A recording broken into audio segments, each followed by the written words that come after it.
Today we continue to listen Mettā Bhāvanā. First we have to recite Mettā Sutta. Open your book, page 102. Page 102. Karaniya Mattā Kusalena Yanda Santambada Bisameja Seko Ujuja Sujuja Suvajoja Samudu Anadimani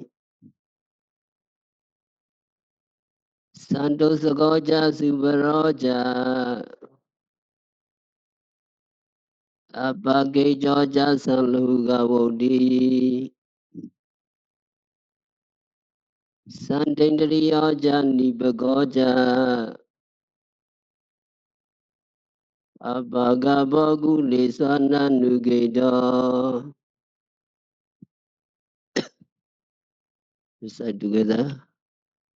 Karaniya Mata Gusalena Yanda Santa Badam Bisameja Sanga Ujuja Sujuja Suaja Samuduna Dimani Sando Sagoja Subaraja Kejaja Sanluga Modi Sandendriyaja Nivagoja Abhagavagulesana Nugeda. Okay. Karaniya Mata Gusalena Yanda Santa Badam Bisameja Sega Ujuja Sujuja Sivajoja Samuduna Dimani Santo Sagoja Sivaroja Apage Georgia Saluga Odi Santendriyaja Nivagoja Abhagavagulesana Nugeda. Translation, follow me. One who is skilled in his God and inspired by the ultimate peacefulness of Nirvana should practice three kinds of training. He should be able, upright, very upright, obedient, gentle, and not conceited. One should be contented, easy to take care of, have few engagement, have light living, have few possession, and keeping his senses in control, mature and not impudent, and unattached to the family's devotees. Read together. Translation. One who is skilled in his God and inspired by the ultimate peacefulness of Nirvana should practice the three kinds of training.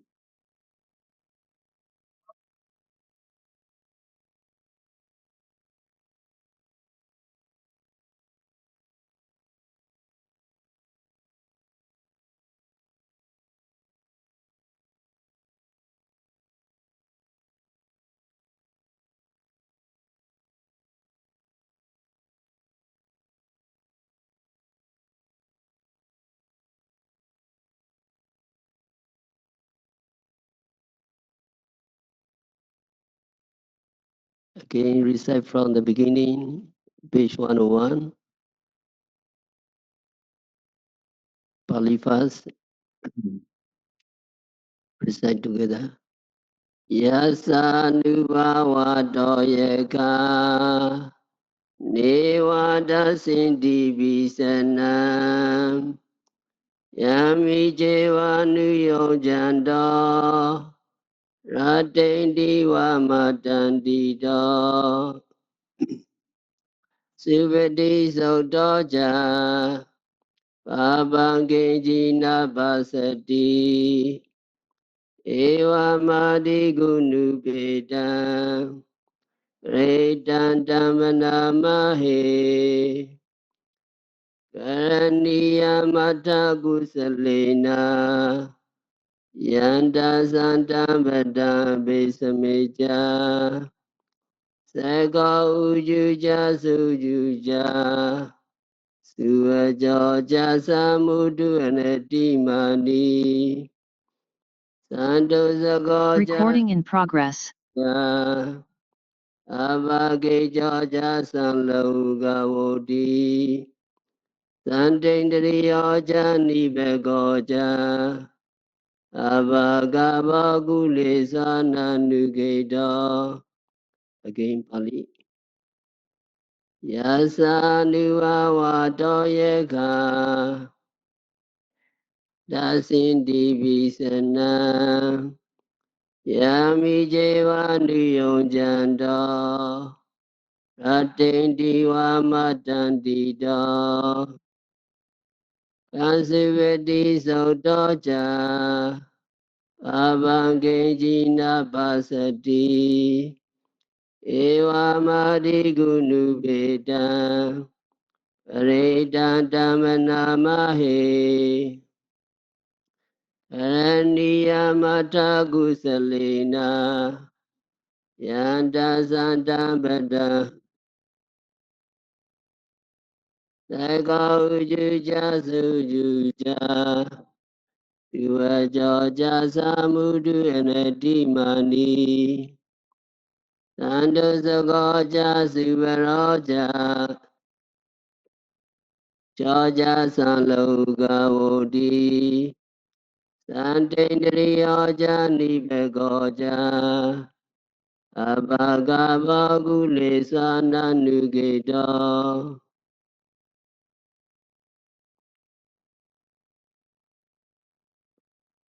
So it is encouraging that you practice Mettā Bhāvanā, and by the power of this sutta, the deities do not show fearful vision. And not only recitation, but also you practice. You make effort in loving kindness day and night, then you will sleep in comfort. You wake up in comfort, and when you sleep, you have no evil dreams. You are dear to human beings, and also you are dear to non-human beings, devas. You are loved by deities, and also you are protected by deities. Venerable Visakha practiced in the forest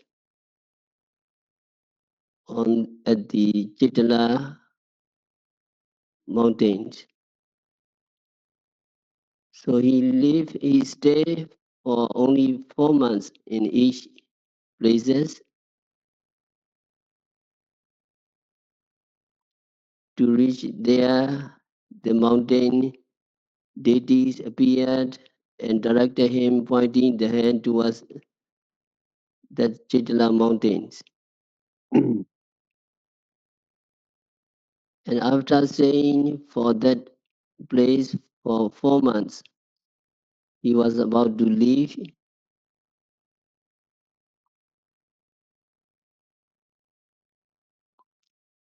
While he was reflecting, the 3 devas, the guardian deities, stood at the head of the terrace. He was sitting on the step of the stairs and crying. Venerable Visakha asks, "Who are you and why are you weeping?" And the three deities replied, "I'm the guardian devas of the tree. Why you are crying? Because I'm crying, feeling sorry and dejected for you for your departure of this place." Visakha questioned, "What noble advantages you all have obtained by my stay here?" The guardian deities replied, "Pandey, your presence here has brought about a feeling of loving kindness among us, among the deities.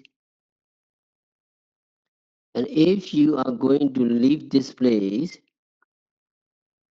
quarrel will break out among the devas, and who will also utter harsh speech, hurting one another's feeling." So Visakha was very compassionate to them. "If my stay here will bring happiness to you all, I will have to stay on." So Visakha Thera continued to reside at the Chaitala monastery for another 4 months. Similar incident happened again and again. 4 months about to leave, and Deva cried. He continued to stay on. It happened at the end of every 4 months.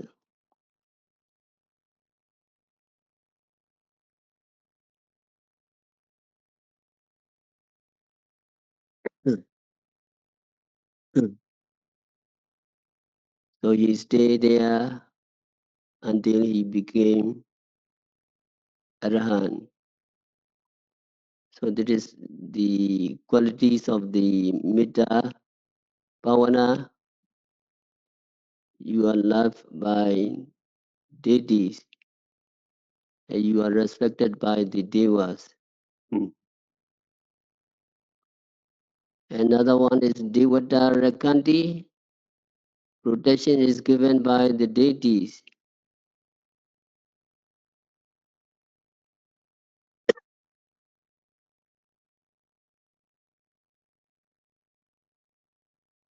The manner of giving protection is stated to be similar to the kinds of protection given by the parents to their only son through love. If the deities are going to give help and protection, you will definitely be free from dangers. You will also gain happiness.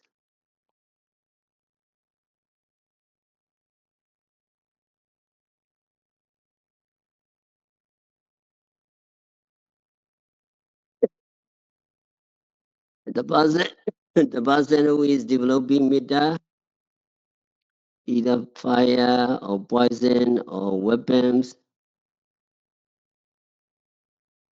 cannot cause physical harm. In other words, no dangers such as fire, poison, and lethal weapons like knife, spears, arrows, etc., can cause bodily injury to an individual who is developing loving kindness. Firearms, bombs, missiles, and such other weaponries which can inflict bodily harm to a person may be regarded as being included in the list of lethal weapons. So when any kinds of danger becomes significant, it would be advisable to seriously develop mindfulness of Mettā. In this connection, Visuddhimagga has cited a number of instances, such as in the case of a female devotee by the name of Uttara, who have escaped scald from the burning oil, and the case of Chula Siwa Thera, a famous scholar of Sayadaw Nikaya who was immune from poison, or the case of Sankita Samanera, who had escaped from the deadly effect of sharp weapons. Besides a story of a cow which has become invulnerable against the piercing blows of spear.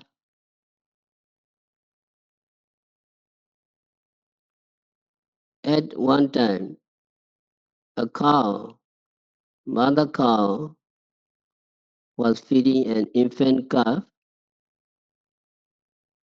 At that time, a hunter tried to hit this mother cow several times with his spear.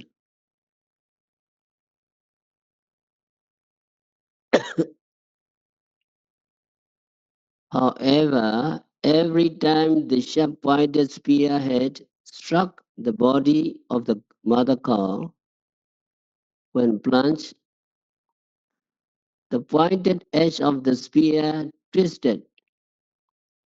The pointed edge of the spear coiled up like a palm leaf instead of penetrating through the skin of the mother cow. This has so happened not because of aparajana or upasarajana, not because of excess concentration and absorption concentration, but because of mother cow's pure and intense loving kindness for her young son, the calf. So the influence of Mettā is indeed powerful even to this extent.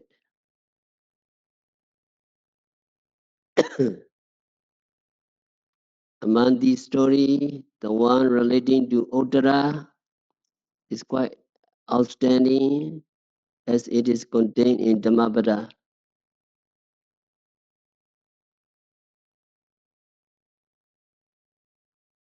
So Bhāvanā, in this story, Bhāvanā was the name of Uttara's father. Bhāvanā was at first a very poor man in the employ of millionaire Sumana from the city of Rajagha. One day, poor Bhāvanā donated a piece of stick of a plant. It is a kind of toothbrush used by monks for cleaning their teeth, called dambu. And also Bhāvanā offer clean water for washing the face to Venerable Sariputta. Venerable Sariputta was at that time had just arisen from Samapati. So at that time, the wife of Bhāvanā, also on the same day, on her way to the place where he was plowing the field, she brought a packet of rice meal for Bhāvanā.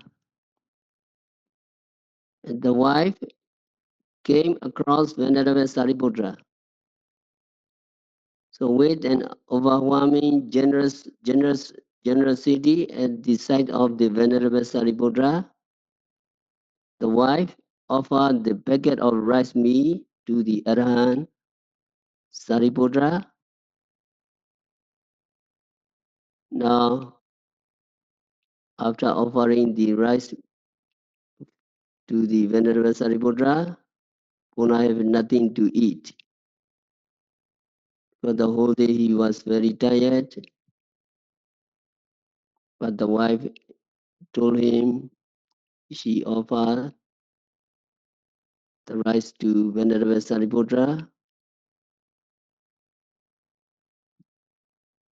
and then shared the merits with her husband Puna.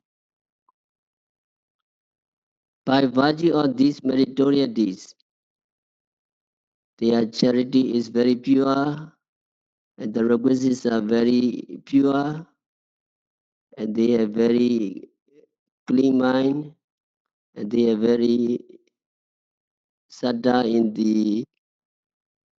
the Venerable Sariputta. And Venerable Sariputta who had just arisen from Plasmapati. So these meritorious deeds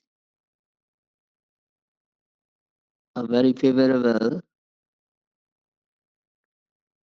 and the entire plot of the land, plot by Pona, has suddenly transformed into a field of pure gold. At the present days, these kinds of incidents may be considered unbelievable. However, in those ancient times, special and peculiar advantages had been obtained depending upon the moral qualities of certain outstanding person. Now the person is Arhan, and he had arisen from the plasma body.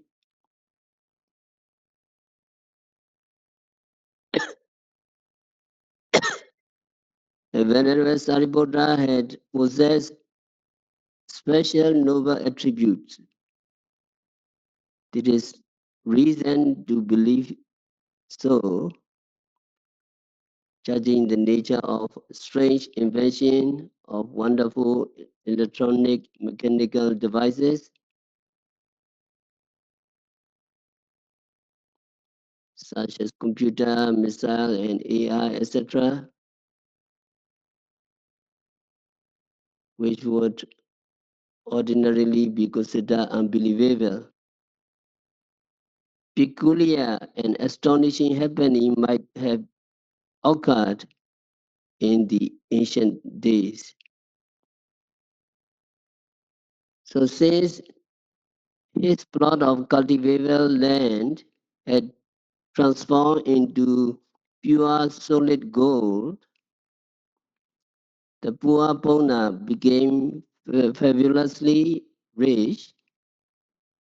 Poor Pona became millionaire. At some future date, the wealthy Sumana asked Pona, millionaire, to give his daughter Uttara in marriage to his son.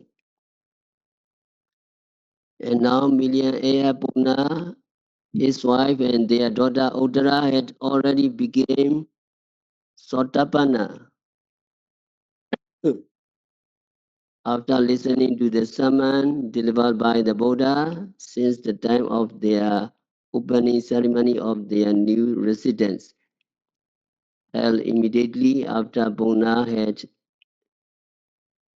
had acquired his immense wealth and fortune.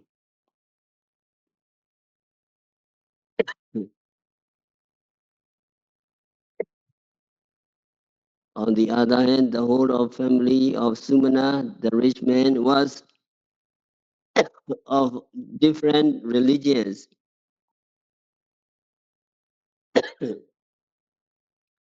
and none of the family of their household was a Buddhist. For this particular reason, the proposal made by Sumana millionaire was not accepted by Pona, the rich man.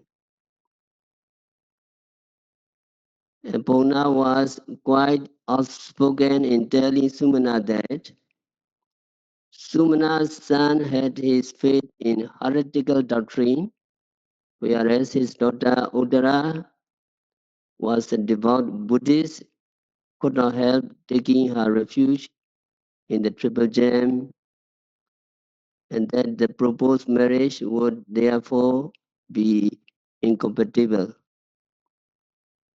For this simple reason, he was unable to give his consent to the proposal made by Sumana millionaire. However, on being advised by many of his friends with a request not to get estranged in his relationship with Sumana, he finally agreed. And then Uttara, the daughter, was eventually given in marriage to the Sumana son.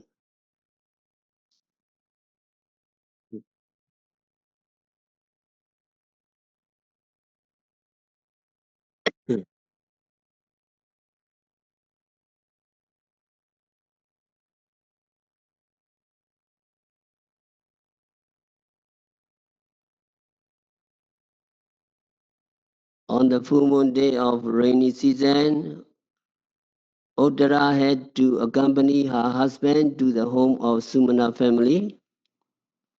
Since the day of her arrival at her husband's house, she had had no opportunity to take three refuges. Bhutan Saranagicami, Dhamma Saranagicami, Sangha Saranagicami, three refuges.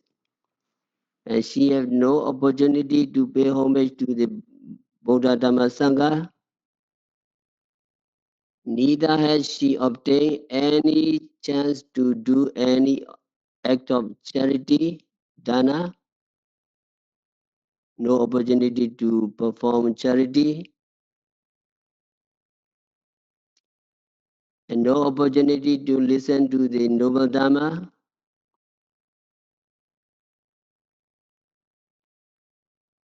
This state of affairs having lasted for 2.5 months, now the daughter Uttara sent information to her father Puna about her plight. What she had conveyed in her message was, why should I be locked up and kept under detention? It perhaps be better to declare me outright that I am the mean slave. P.S. Unjustifiable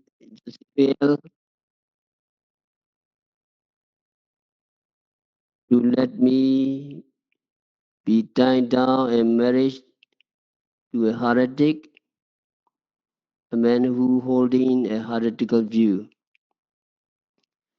Since my arrival here up till now, I have been deprived of the opportunity to see the Buddha Dhamma Sangha, and I have no chance to pay my respect and homage to the Sangha and monks and perform any kinds of meritorious deeds. Now the Pona received that message, and now Pona felt very much depressed and lamented. Tokita Wadame Dita, what a pity. My daughter is undoubtedly suffering misery, he said. So Millionaire Pona sent a sum of 15,000 rupees to his daughter Uttara. At that time, there lived a woman of some renown by the name of Sirima at the city of Rajagaha. Sirima earned her living by prostitution. taking a fee of 1,000 rupees for every night spent by her with the man.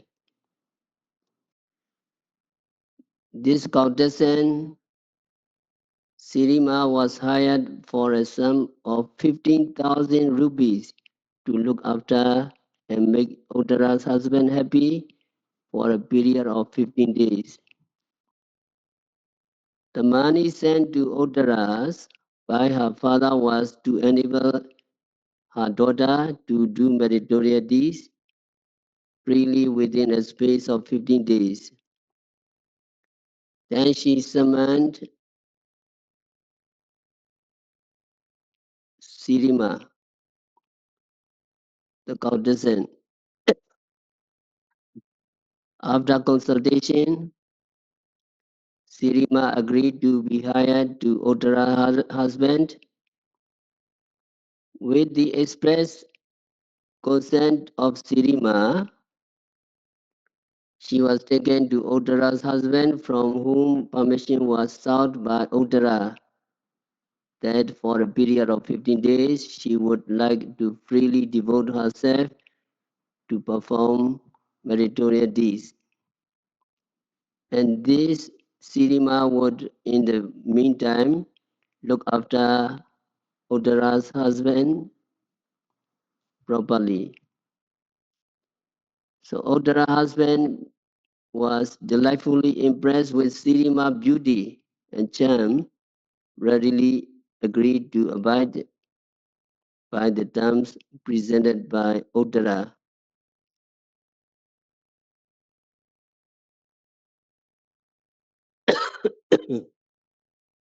Commencing from that day, Uttara daily invited to the Buddhas and Sangha and offered meat in alms at her residence. She also listened to the Dhamma and then personally managed in preparing meat for the Buddhas and members of the Sangha. And on the 14th working day of the rainy season, her husband, when looking at the kitchen down below through the window of her residential building, saw his wife Uttara personally managing and supervising the work of cooking food and preparing meals for the Sangha. Uttara was perspiring and looking dirty with soot on her face. Finding her in such situation,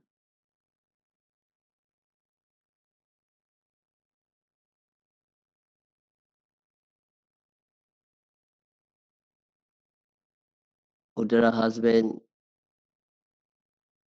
said, "Oh, what a foolish creature! She cannot find enjoyment in this luxury and comfort of this substantial and well-furnished building. How surprising is it that she could only find her satisfaction and pleasure in doing service to these bald-headed monks?" The husband said. Then he retreated his step from the window, smiling, and Sirimas found him wearing a smile on his face. So Sirima is curious. She wanted to know the reason for his behavior. So Sirima went towards the window, and on observation being made, Sirima saw Uttara in the kitchen. At the time, a feeling of jealousy arose in her, and she thought to herself, "Oh, this son of millionaire seem to have this close connection with this blooming based female creatures.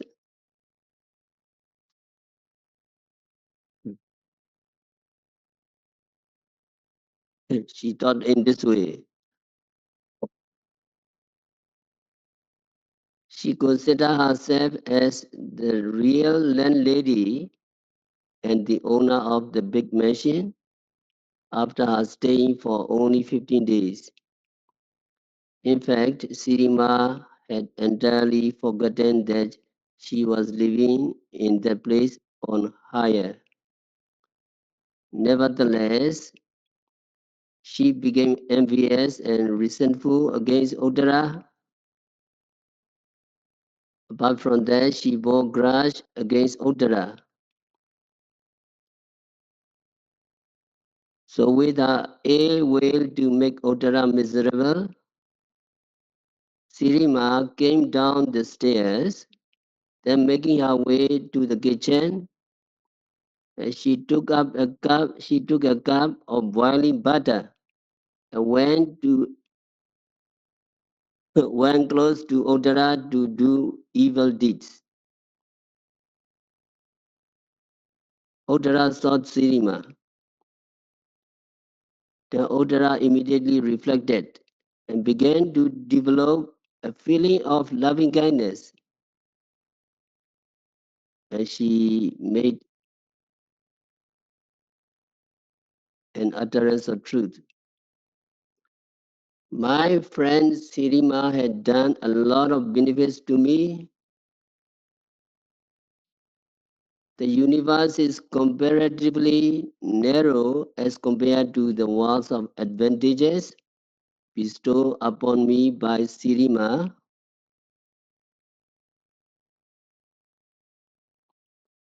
The advantages are immense, and it is because of her care and attention given to my husband that I have been able to perform the charitable deeds and listen to the Dharma.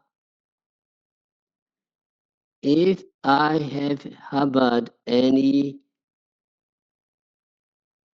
feeling of anger, may this scorchingly hot butter oil which Sirima is carrying with her cause me harm by scalding. On the contrary, if I have no feeling of anger against her, no harm or injury may befall me. So Uttara solemnly took that utterance of truth of her noble-mindedness, and she radiated her living kindness, Mettā, to Sirima. Very amazing, the burningly hot liquid of butter which Sirima cruelly poured upon Uttara had reverse effect of coolness of fresh water.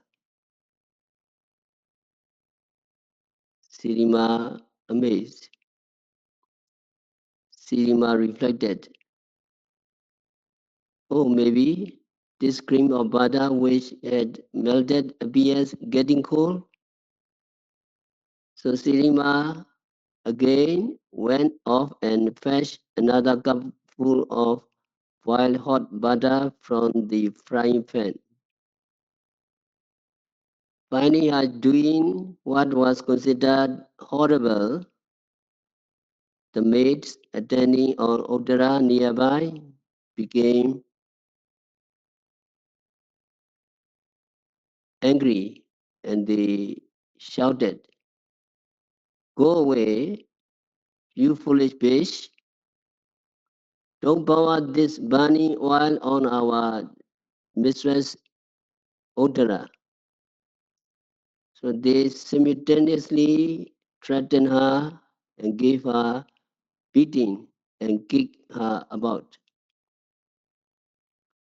So this beating made Sirima fall flat on the ground. So at that time, Uttara intervened to deter her mates from causing bodily harm to Sirima, but to no avail. So at this juncture, Uttara asks Sirima with a feeling of Mettā, "O Sirima, what has made you commit such an awful and serious crime?" So saying, Uttara immediately caused her to be given a warm bath and anointed with the extremely soft grease or jelly to relieve her pain and suffering. Only then realization came to Sirima that she was rendering her service on hire for 15 days and made an apology. She begged Uttara for forgive her. Then Uttara instructed Sirima,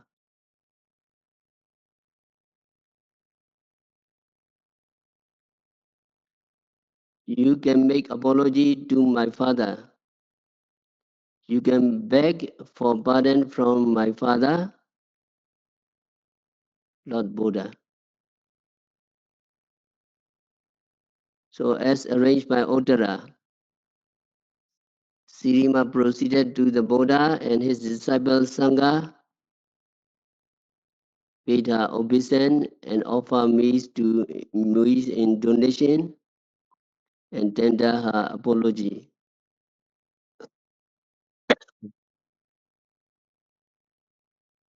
The Buddha then gave her exhortation, preaching the Dhamma.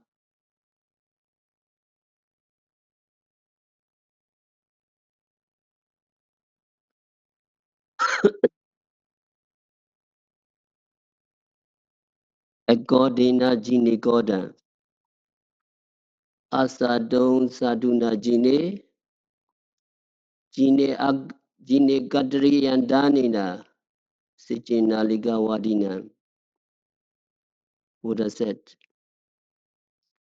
conquer the anger by Mettā, conquer evil by good, and conquer the stingy by generosity, and conquer the liar by speaking the truth. Buddha said this teaching. Can you follow me? Conquer anger by love, conquer anger by love, conquer evil by good, conquer evil by good, conquer the stingy by generosity, conquer the stingy by generosity, conquer the liar with truth, conquer the liar with truth. So Buddha said this, preaching in Dhammavada, make a conquest of an angry man by patience without getting angry. After having heard this sermon, Sirima, together with other 500 females, attained Sotapanna. The significant point intended to be stressed in this story is that Uttara, the female devotee, has escaped from the burning heat of the boiling Bhada oil poured upon her by virtue of developing loving kindness.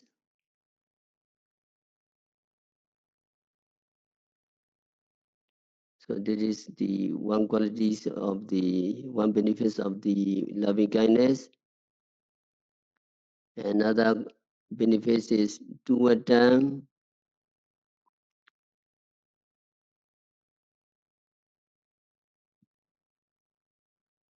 samadhiyati.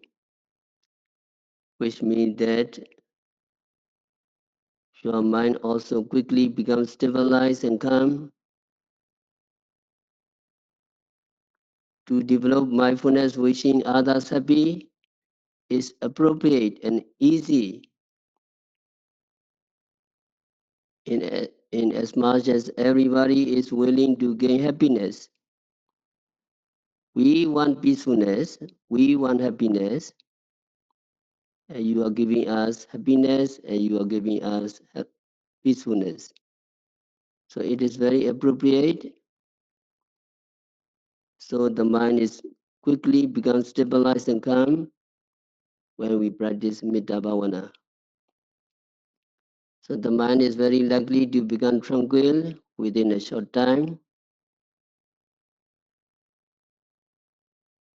And the next advantage is Mukha Vinna Vipasitati.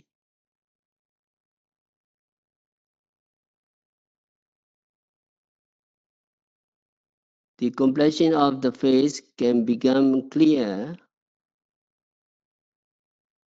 It should be developed as may be considered appropriate. It is easy, of course. This will undoubtedly bring clear complexion of the face. And the next is Asamunglo Kalankaroti. That is to say, death takes place without bewilderment. When you are dying, you can die unconfused because of the practice of Mettā Bhāvanā. This is really important when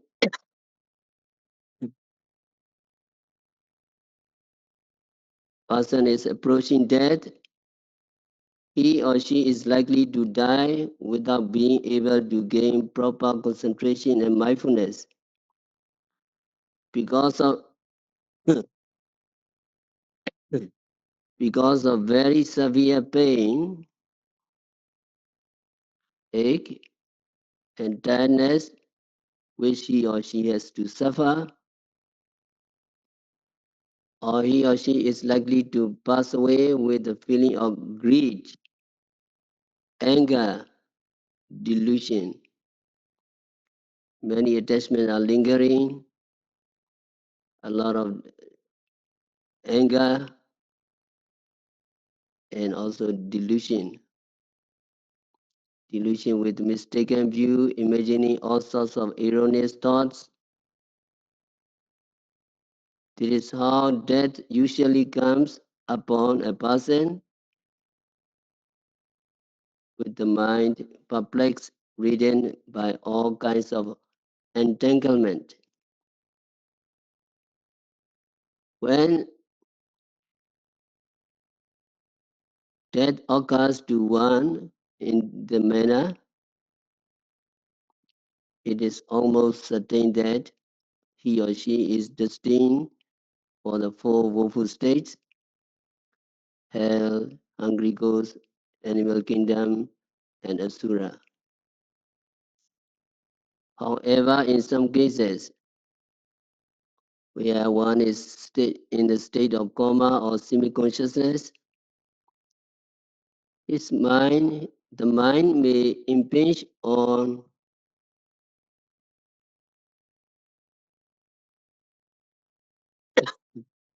or stick to sensation relating to meritorious deeds or the signs of the karma sign of meritorious deeds.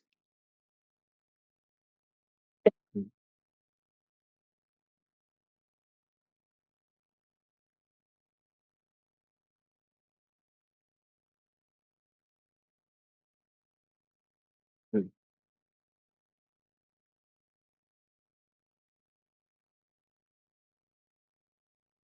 So it is to be trained. That our mind be not associated with lobha, dosa, moha. If lobha, dosa, moha are associated, it will be very familiar, and when dying moment, it is sure to go to the lower states. So Mettā Bhāvanā, Vipassana Bhāvanā are really needed to the kinds of mind to be pure and clean of lova, dosa, moha. Now Mettā Bhāvanā, by practicing Mettā Bhāvanā and Vipassana, at the dying moment you can die unconfused without lova, dosa, moha, greed, anger, and delusion. And the last kinds of advantage expressed in Bali is Uttari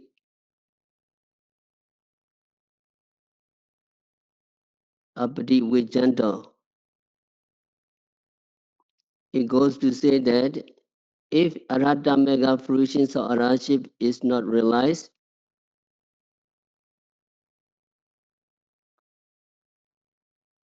or attained beyond, or rather outside the range of Mettā Jhana, Mettā Jhana cannot be achieved, and Brahma world will be reached.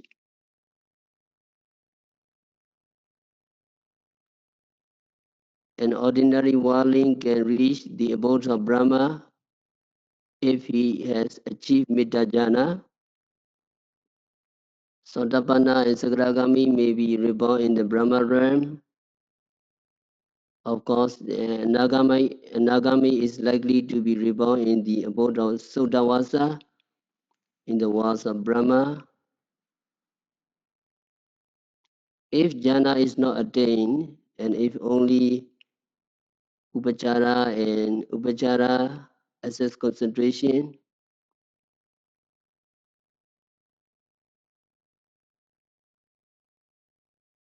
the attainment of jhana, upachara samadhi is achieved, he can reach the walls of human beings and celestial realms which are existent known as Sukati.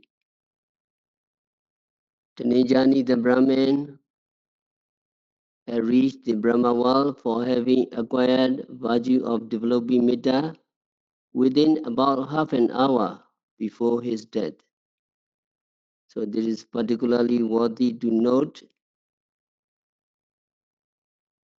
We have to follow, we have to emulate the Ninjani who practice Mettā Bhavana, who reborn in the Brahma realms. So we will continue tomorrow, we will continue next day by practicing Mettā Bhavana, by noting desire to send Mettā to all beings, by paying attention to the sound wave, by paying attention to the disappearance of Namarupa, by noting rising, falling, sitting, touching, stretching, bending, seeing, hearing continuously and meticulously. May all yogis be liberated from all suffering. May all meditators realize the real peace in the very near future.